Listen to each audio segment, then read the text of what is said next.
Para hablar sobre el neoliberalismo en Argentina, primero debemos definir ¿qué es el neoliberalismo? Es una teoría política y económica que tiende a reducir al mínimo la intervención del Estado, una forma de liberalismo que apoya la libertad económica y el libre mercado. Volviendo a la Argentina y su época neoliberal, Carlos Menem llegó al poder como presidente de Argentina a mediados de 1989, justo cuando el país atravesaba una crisis hiperinflacionaria que restó respaldo y credibilidad al Estado populista previo de Raúl Alfonsín. Ese gobierno dejó al país en una crítica condición económica, política y social, caracterizada por el desempleo, la caída de los salarios, el endeudamiento público, el déficit fiscal y la hiperinflación. Los organismos financieros internacionales reclamaban el pago de la deuda externa y convalidaban fehacientemente el ajuste estructural que Menem estaba por emprender. A pesar de pertenecer al Partido Justicialista, Carlos Menem impulsó leyes contrarias a dicha ideología con la reforma del Estado, la emergencia económica y el plan de convertibilidad. Estas acciones radicalizaron la concentración en ella por medio de su desregularización, la liberación del mercado interno, el acceso al capital transicional y la privatización interna. El capital privado se apoderó de las empresas estatales casi en su totalidad, con la venta de la Empresa Nacional de las Telecomunicaciones, Entel, Aerolíneas Argentinas y posteriormente YPF. Para recaudar fondos que pudieran abonar al pago de la deuda externa, además de privatizar las empresas, se incrementaron los impuestos al consumo, así como las tarifas, y se redujo el gasto público. Estas medidas elevaron la inflación, lo que llevó los índices de popularidad del presidente a sus niveles más bajos. De ahí la desesperada decisión gubernamental de implementar medidas más severas como el plan de convertibilidad. Este fue puesto en marcha en abril de 1991 por Domingo Cavallo, el tercer ministro de Economía que estableció legalmente la paridad cambiaria del austral con el dólar americano. Para ajustar la sobrevaluación del tipo de cambio, se recurrió nuevamente a un financiamiento externo que equiparara el desbalance monetario. Asimismo, se incentivó el consumo al aumentar el crédito y reducir al mínimo las tasas de interés y los precios a productos clave. La inflación logró bajar en agosto de ese año y se registraron fuertes montos de inversión extranjera directa en el país. Estas medidas neoliberales le hicieron creer al mundo que Argentina comenzaba a gozar de una sólida economía. La productividad, la inversión y el consumo se elevaban considerablemente y se percibía un ambiente de estabilidad económica y monetaria sin igual. Sin embargo, esta economía duró poco tiempo. Los consorcios privados fueron los más beneficiados del proceso neoliberal. Las privatizaciones a precios subvaluados, así como la flexibilidad de políticas laborales, empleo y sobrerrentabilidad por el aumento de tarifas, permitieron al sector privado obtener ganancias exorbitantes, mientras que el sector trabajador afrontaba condiciones de vida cada vez más precarias y vulnerables en el salario y el empleo, con pocas garantías para su jubilación, al mismo tiempo que se elevaban considerablemente los gastos por el aumento al precio de la renta de servicios básicos. Argentina, que había recurrido a la financiación externa para sostener el plan de convertibilidad, comenzó también a sufrir los embates de la crisis económica global. El 10 de diciembre de 1999 asumió Fernando de la Rúa. Este tuvo un intento desesperado por evitar la devaluación y recuperar la competitividad, por lo cual decidió mantener el plan de convertibilidad.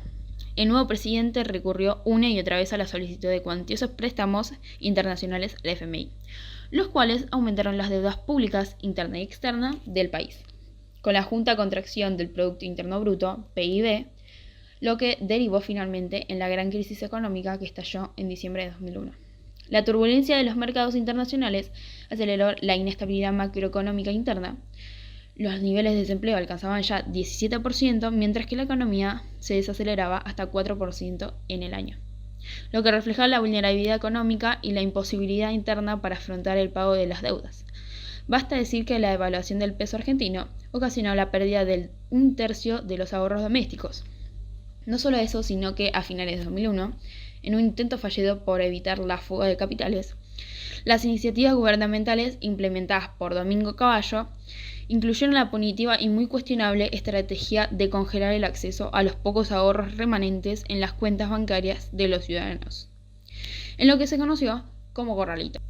En esta medida dio paso a una espiral de violencia, saqueos, bloqueos en las calles, crimen y protestas civiles, que culminó con la muerte de una treintena de personas por represión policial. Argentina se vio desbordada por una guerra civil que orilló a la renuncia del ministro de Economía y del presidente Fernando de la Rúa el 21 de diciembre de 1999. El estallido social y político implicó también el resquebrajamiento de la estructura institucional. En el mínimo transcurso de 10 días, 5 funcionarios estuvieron a cargo del Poder Ejecutivo, hasta quedar Eduardo Duhalde, del Partido Peronista, como presidente de la Nación.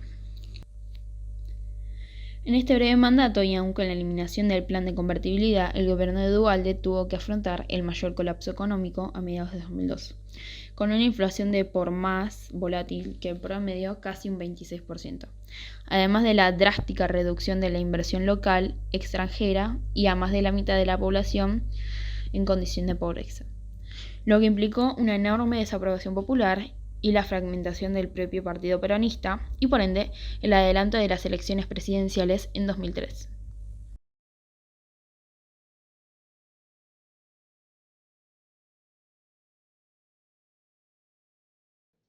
Durante el gobierno de Menem fue mi adolescencia, con lo cual uno pudo estudiar tranquilo sin otras preocupaciones, no había problemas económicos en general, a pesar de que mi papá trabajaba para el Estado y no tuvo aumentos en toda la década. Se podían comprar cosas, planificar, qué sé yo. Hay gente, igualmente eso después las cosas no se hicieron bien y terminó derrumbándose la economía. Con lo cual eh, terminó todo en 2001. Bueno, ¿cómo te afectó la crisis del 2001? El 2001 fue extraño porque a pesar de que había estabilidad, se veía que había malaria en la calle. Había cosas que, me acuerdo de los precios de los compacts, los CDs, los remataban, cerraban algunas empresas que habían venido de afuera, y los ahorros que algunos tuvieron los atrapó el corralito.